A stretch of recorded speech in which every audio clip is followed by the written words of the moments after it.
That's all trip. இது ஒரு auto மற்றும் கேப் புக்கிங் ஆப். டிரைவருக்கும் பேசஞ்சருக்கும் நடுவில் இந்த ஆப் இருந்துட்டு ரேட்டை தீர்மானிக்காம டிரைவரே ரேட்டை தீர்மானிக்கலாம். பேசஞ்சரும் அவங்க அர்ஜென்சியை பொறுத்து முடிவு எடுத்துக்கலாம். கீழே டிஸ்கிரிப்ஷன்ல இருக்க லிங்கை கிளிக் பண்ணி தட்ஸ் ஆல் ட்ரிப்பை டவுன்லோட் பண்ணி. திரு ஆர்டி, எப்படி பார்க்கலாம் இந்த விவகாரம்? கூட்டணி இழுபறிலாம் பேசிட்டே வந்தோம்.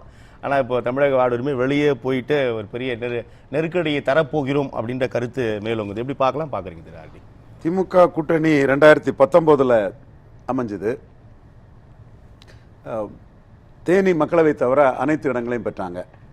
அந்த கூட்டணியில் வெற்றி பெற்ற ஐயா பாரிவேந்தர் அவர் கூட்டணி விட்டு வெளியேறினார். ஆக்சுவலாக அவர் வெளியேறாமல் இருந்திருப்பார்னா இன்னைக்கும் அவர் மக்களவை உறுப்பினராட்டே தொடரக்கூடிய ஒரு சூழ்நிலை அவருக்கு உருவாயிருக்கும். பட் அவர் சில முரண்கள் காரணமாக அது சில கொள்கை அடிப்படையிலேயோ அவர் பிரதமரை ஏற்றுக்கொண்டு அந்த கூட்டணியிலேருந்து வெளியேறினார். அதே மாதிரி இன்னைக்கு வேல்முருகனோட வெளியேற்றம்ங்கிறது ஐடியாலஜிக்கலாக சில வேறுபாடுகள் அது இருக்குது. அவர் உள்ள இருக்கும்போது அவருடைய கொள்கைகள் அங்கே எடுபடலைங்கிற ஒரு ஆதங்கமும் கோபமும் அவருக்கு இருக்குது. அதை அவர் தெளிவாகவே சொல்லிட்டார். அந்த இதிலே பொன்பரப்பி தமிழரசன், தமிழ் தேசியத்தின் அடையாளமான ஐயா கலியபெருமாள், தென் வீரப்பன் ஜெயலலிதா என்கவுண்டர் பண்ணும்போது வீரப்பனை தமிழக மக்கள் பார்த்த பார்வை வேற, தமிழ் தேசிய அடையாளமா வனக்காவலன்னு வீரப்பனுக்கு ஒரு இமேஜ் வரும்போது வீரப்பனை மக்கள் பார்க்குற பார்வை வேறன்னு சொல்லும்போது, இவர் தனக்குரிய அந்த பாமகவிலிருந்து அவர் பிரிஞ்சு போகும்போது மற்ற ஐயா ப்ரொஃபசர் தீரனாலும் சரி, புத்தா இளங்கோவனாலும் சரி, மற்றவங்கள்லாம் இன்னொரு போட்டி பாமகன்னு தான் தங்களை அடையாளப்படுத்தினாங்க. இவர் பாமக தான் இவருக்கு பேஸ். அந்த கடலூரில் உள்ள வன்னியர் சமூகம் தான் இவரோட மெயின் பேஸ். ஆனால் இவர் தன்னை அடையாளப்படுத்தினது தமிழக வாழ்வுரிமை இயக்கம்னு மேதகு அடையாளப்படுத்தி அந்த ஒரு தமிழகம் முழுவதும் அவருக்கு ஒரு ஆதரவு வளையத்தை அவர் திரட்டினார். இப்போ சமீப காலங்களில் நாம் தமிழரில் உள்ள அதிருப்தியாளர்கள், சீமான் பொறுத்தவரை அவர் சொல்லிட்டார், உனக்கு எங்கே திருப்தி அங்கே போப்பான்னு எந்த ஒரு தலைவரும் சொல்ல மாட்டாப்புல. அவர் தெளிவாக அந்த இதை சொல்லும்போது அதிருப்தி தமிழ்குமரன், ஜெகதீச பாண்டியன் போன்ற பல அதிருப்தியாளர்களை இவர் தன்வசப்படுத்தினார். அந்த கட்டத்துக்குள்ள அவங்களுக்கும் சேர்த்து டிக்கெட் கேட்கும்போது திமுக அதை ஏற்றுக்கிடாதுங்கிறது வெளிப்படையான உண்மை. பிளஸ் நாம் தமிழர் 214 அவர் கூட இருக்கக்கூடியவங்களை அவருக்கு விவசாய சின்னத்தில் அவர் களத்தில் ஆடுறாரு. அதே வேளையில் தமிழ் தேசிய ஆர்வலர்கள் பல இது இயற்கை தொடர்பான பல சிறு சிறு குழுக்கள் தமிழகத்துக்குள்ள பெரிய அளவில் ஈடுபடுறாங்க. அவங்கள வேல்முருகன் அகாமடேட் பண்ணிக்கலாம்னு நினைக்கிறாரு. அது தியாகுவா இருந்தாலும் சரி, தென் பாத்திமான்னு அந்த ஸ்டெர்லைட் எதிர்ப்பு இயக்கம் அந்த அம்மையாருனாலும் சரி, அவரே சொல்றாரு இல்லையா பல குழுக்கள்னு. ஸோ இவங்களை எல்லாத்தையுமே ஒன்றிணைத்து 10.5ங்கிற அதுக்கு முரண்படாதவங்களை வச்சு அவர் தலைமையில் ஒரு அணியை கட்டமைக்க முயற்சி பண்றாரு. இதுக்கு காரணம் சீமான் 5வது முறை தனிச்சு நிற்கிறாரு. தொடர்ந்து தனிச்சு நிற்கும் போது இவரே எம்எல்ஏ தன் அரசியல் வாழ்க்கையை தொடங்கின வேல்முருகனை விட ஒரு அங்கீகரிக்கப்பட்ட கட்சி தலைவராட்டு சில தமிழ் தேசிய கருத்தியலை கொண்டு சீமான் வளர்ந்துட்டாருன்னா, இவரும் தனக்கு அந்த கருத்தியலுக்குள்ள இது தொடர்பான ஆட்களை ஆர்கனைஸ் பண்ணிட்டு போகும்போது தனக்கு ஒரு ஆதரவு வளையம் வரும்னு அவர் கருதுறாரு. ஒரு சீட்டு கட்சியா இருக்கிறத விட இதுக்குள்ள 2026 இந்த குழுக்களை சேர்த்து ஒரு கூட்டமைப்பாட்டு நமக்குள்ள செல்வாக்கு என்னங்கன்னு பார்க்கிறாரு. அதுல அவரோட முக்கியமான ஒரு பார்வை என்ன நான் பார்க்கிறோம்னா, பாமக அவர் அனலிஸ்ட் பாண்டியன் சார் சொன்ன மாதிரி 2016 தனிச்சு போட்டியிட்டு அன்புமணி தலைமையில் 5.5 விழுக்காடு வாக்கெடுத்தாங்க. அன்னைக்கு களத்துக்குள்ளே சிஎம்ஆ வராத மு.க. ஸ்டாலின் எடுத்து தான் அந்த 5.5 விழுக்கு வாக்காடு எடுத்தாங்க. அது ஒரு தவறான ஒரு வியூகம் தான். அந்த வியூகம் தான் அவங்களுக்கு டிஎம்கே ஆப்ஷனும் இல்லாம போறதுக்கு ஒரு காரணமா இருக்குது. அன்னைக்கு கலைஞர் தான் சிஎம்ஆ முன்னிறுத்தப்பட்டார். ஆனால் இவங்க ஸ்டாலினை விட அன்புமணி திறமையான ஒரு முதல்வர்னு எஸ்டாப்ளிஷ் பண்ணாங்க. அதுதான் இன்னைக்கு டாக்டர் ராமதாஸையும் மீறி அன்புமணிக்கு தான் இங்க 75 விழுக்காடு வாக்குகள் பாமக இருக்கும்னு எடப்பாடி பழனிசாமி முடிவெடுத்திருக்கிறாரு. அந்த அன்புமணி கூட்டணிக்கு போயிட்டாரு. டாக்டர் ராமதாஸும் அந்த பழைய வைப்ரன்சி இல்லாத ஒரு சூழ்நிலையில பாமக விக்கிரவாண்டியில அவங்க எடப்பாடியே களத்துக்குள்ள வராம பெரிய சாதனை படைச்சாங்க. 50 பூத்துகள்ல லீடு எடுத்தாங்க. ஒரு இடைத்தேர்தலில் எடப்பாடியும் அண்ணாமலையும் 2 பூத்துல தான் ஈரோடு கிழக்குல லீடு எடுத்தாங்க. ஆனா டாக்டர் ராமதாஸ், அன்புமணி, அண்ணாமலை 50 பூத்துல லீடு எடுத்தாங்கன்னா ஒரு பெரிய போலரைசேஷன் இருந்தது. அதை அவங்க பிளவு மூலமா கோட்டை விட்டுட்டாங்க. அதுல அவங்க எடப்பாடி பழனிசாமியே உள்ள வராம 3வது பேருமான அச்சப்பட்ட ஒரு வாய்ப்பை அவங்க கோட்டை விட்டுட்டு பிளவுபட்ட போது அந்த மக்கள் மத்தியில 10.5ங்கிறது வேற எந்த ஜாதிக்கும் அந்த பெருமை கிடைக்காது, எங்களுக்கு தான் அந்த எண்ணிக்கை பலம் இருக்கு, எங்களுக்கு தான் அந்த பெருமை இருக்குங்கிற உணர்வு இருக்குது.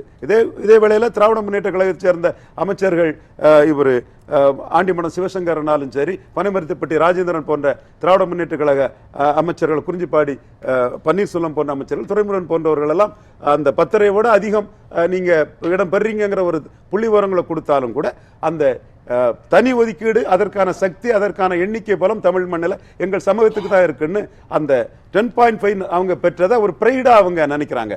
அதுதான் அந்த நுணுக்கமான விஷயம். அந்த பெனிஃபிட் 10.5க்கு மேல வரும்னு சொன்னா கூட 10.5 நாங்க பெற்றது ஒரு பிரைடு, எங்களுக்கு அந்த தனி ஒதுக்கீடை வாங்கணுங்கிறது ஒரு வன்னியர் பிரைடா இருக்குது. இப்ப அந்த வன்னியர் பிரைடை எடப்பாடி பழனிசாமி முன்னெடுத்துட்டு போக முடியாது. அவர் திருச்சியில முத்தரையர் சமூகமும் முக்குலத்தோர் சமூகமும் ஒன்று இருக்கும் போது இதெல்லாம் பருவ பார்த்துக்கலாம் என்கிற மாதிரி அதை தட்டி கழிக்கிறாரு. கடலூர்ல நான் தான் தந்தேன் தருவேன்னு சொல்றாரு. அப்ப இந்த இடத்துக்குள்ள அவரும் இதுல தேர்தல் அறிக்கையில ஒரு முழுமையான நிலைப்பாடு எடுக்க முடியாது. திராவிட முன்னேற்ற கழகம் மத்திய அரசு ஜாதிவாரி கணக்கெடுப்பு நடத்தின பிறகு அதற்கு தக்கன பண்ணுவாங்கிறது அவங்க சொல்லிட்டாங்க. அவங்களும் 10.5ங்கிற இதுக்குள்ள அவங்க நிற்க மாட்டாங்க. இந்த நம்பருங்கிறது எடப்பாடி கொடுத்த நம்பராட்டு எடப்பாடியோட அது ஐடென்டிஃபை ஆகுது. இப்ப வேல்முருகன் 10.5 மையமா வச்சு தன்னுடைய செல்வாக்கு என்னன்னு டெஸ்ட் பண்ணதுக்கான ஒரு சூழ்நிலையை அவர் உருவாக்குறார். சோ ஒரு சீட்டு கட்சியா இருக்கிறதை விட சீமான் தொடர்ந்து தனிச்சு நின்று மக்கள் நம்பிக்கையை பெற்று இவர் உறுதியான தலைவர்னு 1.1 இருந்து இன்னைக்கு 8.2 உயர்ந்து மீண்டும் மக்களவையில 8.2 உயர்ந்து மீண்டும் நிற்கும் போது சீமானோட தனித்தன்மைக்கும் தமிழ் தேசிய அரசியலுக்கும் ஒரு பெரிய ஆதரவு இருக்குது. மேலும் இந்த தேர்தலில் அதோட ஆதரவு பெரிய அளவு பெறுவதற்கான ஒரு சூழ்நிலை இருக்குங்கிறத வேல்முருகன் கணிக்கிறார். அந்த அடிப்படையில் சொல்ற பின்னணியில தாவாக்கா ஃப்ளோர் டெஸ்ட் அவங்க பண்றதுக்கான உரிமை இருக்குது. ஆனா கடந்த தேர்தலில் 13 கட்சி கூட்டணி, இப்ப 26 கட்சி கூட்டணி 500-1000 வாக்குகளை கூட சிதற விடக்கூடாது அப்படின்னு தான் திமுக அந்த ஸ்ட்ராட்டஜி எடுத்துச்சு அப்படின்ற ஒரு பரவலான கருத்து இருக்கும் போது உங்க பின்னணியில தாவேக்கா வெளியேறது அப்படி புரிஞ்சுக்கலாம்னு கேட்கிறேன். தாவேக்காவை ரொம்ப சிம்பிளா டிஎம்கேல ஆல்டர்னேட் பண்ண முடியும்.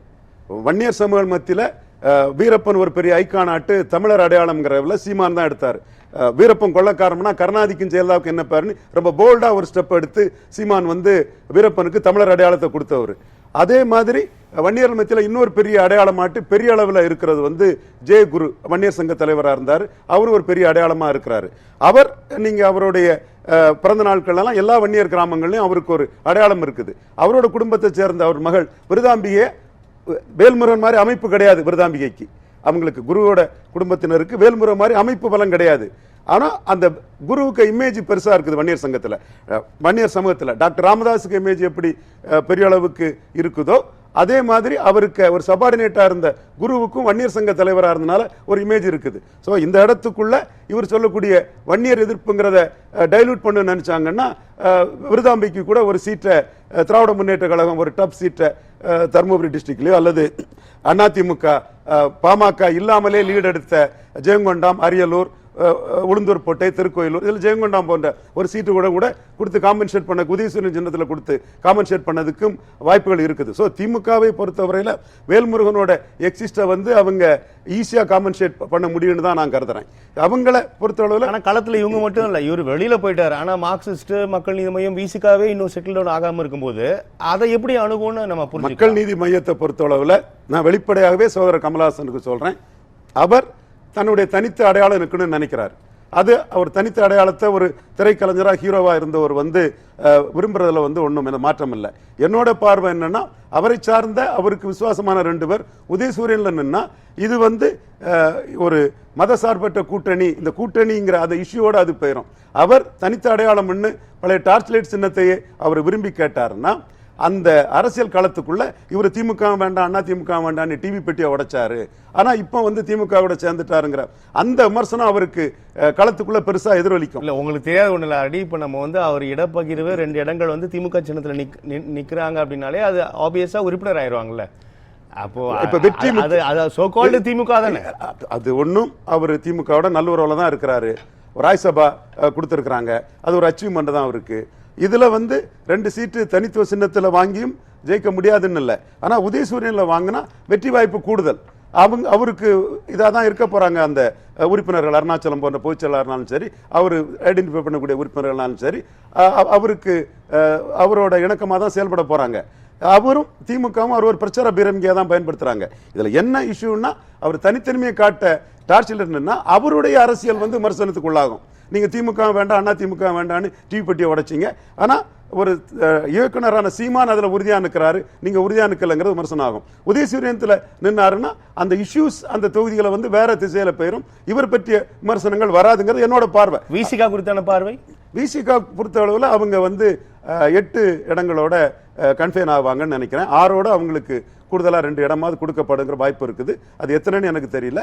விசிகா ஒரு தனி சின்னத்திலா பிசிகா தனிச்சின்னங்கிறத டிக்ளேர் பண்ணிட்டாங்க.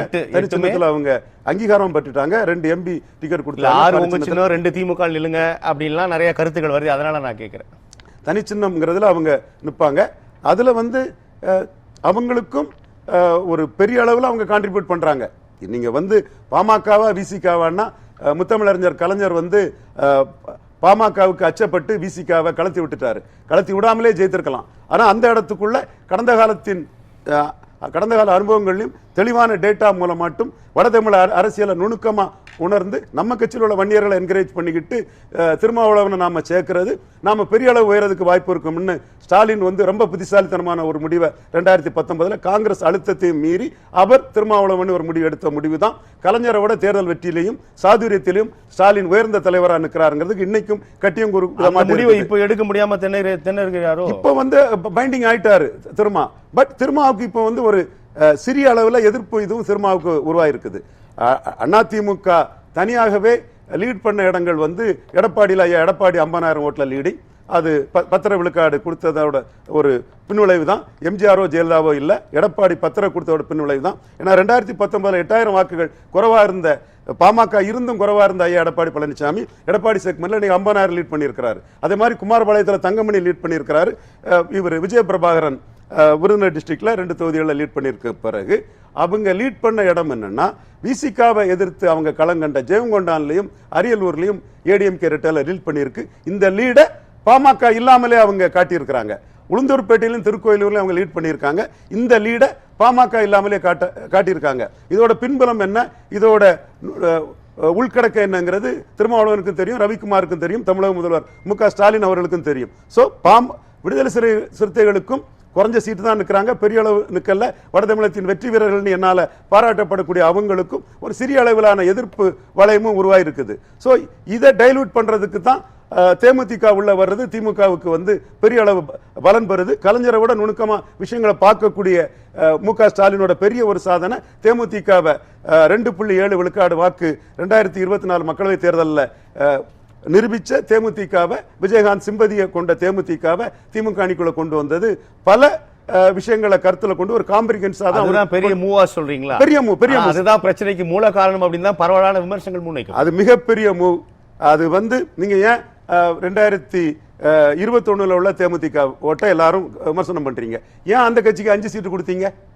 நீங்க 21 வேண்டான்னு எடப்பாடி பழனிசாமி ஐயா அந்த 10.5 விழுக்காடு இடஒதுக்கீடை எதிர்த்த பிரேமலதா அம்மையார நானும் ஜாதிவாரி கணக்கெடுப்பு நடத்தாம கொடுத்த தவறுங்கிற கருத்தை வெளிப்படையா ஒரு அரசியல் விமர்சகரையும் தாண்டி ஒரு சமூக செயல்பாட்டாளராக நானும் இன்னைக்கு சொல்லிட்டு இருக்கேன். அதிகம் இருந்தா அதிகம் கொடுங்க, அதுக்குள்ள நான் மறுக்க வரல. நீங்க எடப்பாடியில் ஜெயிக்கிறதுக்காக கொடுத்தீங்கிற குற்றச்சாட்டை நான் இன்னைக்கு சொல்லிட்டு இருக்கிறேன். அப்போ அவங்கள 2021 அவங்க கூட்டணியிலே சேர்க்காம தள்ளி விட்ட நீங்க எதுக்கு நீங்க 2024 அவங்கள சேர்த்தீங்க? கேப்டன் விஜயகாந்துக்கு சிம்பதி. இன்னைக்கும் கேப்டன் ஆலயம்னு அங்க வரக்கூடிய கூட்டம் மிகப்பெரிய எளிய மக்களின் கூட்டத்தை நம்ம கண்கூடா பாக்குறோம். சோ அவங்க 2021 தாண்டி 24 அவங்க சாதிச்சிருக்கிறாங்க வாக்கு வீதத்துல. அதை தமிழக முதல்வர் மு.க. ஸ்டாலின் அங்கீகரிக்கிறாரு. அவங்களுக்கு எதிர்ப்போட்டு இல்ல, பல அம்சங்கள். ஒரு கட்சி போல்ஸ். இப்ப பாமக ஏன் கூட்டணி வாய்ப்பை பெரிய அளவுல இழந்தாங்க? பெரிய போல்ஸ் தான். நீங்க எடப்பாடியே களத்துக்குள்ள வர முடியாத அளவுக்கு விக்கிரவாண்டியில கூட அவங்க சாதிச்சிருக்காங்க. அதுக்கப்புறம் உடைஞ்சிட்டாங்கன்னா கூட பாமகவை எப்படி பாக்குறாங்க? பாமகவுக்கு எதிர்ப்பு இருக்கு, அந்த நெகட்டிவ் ஓட்ஸ் இருக்குன்னு பாக்குறாங்க.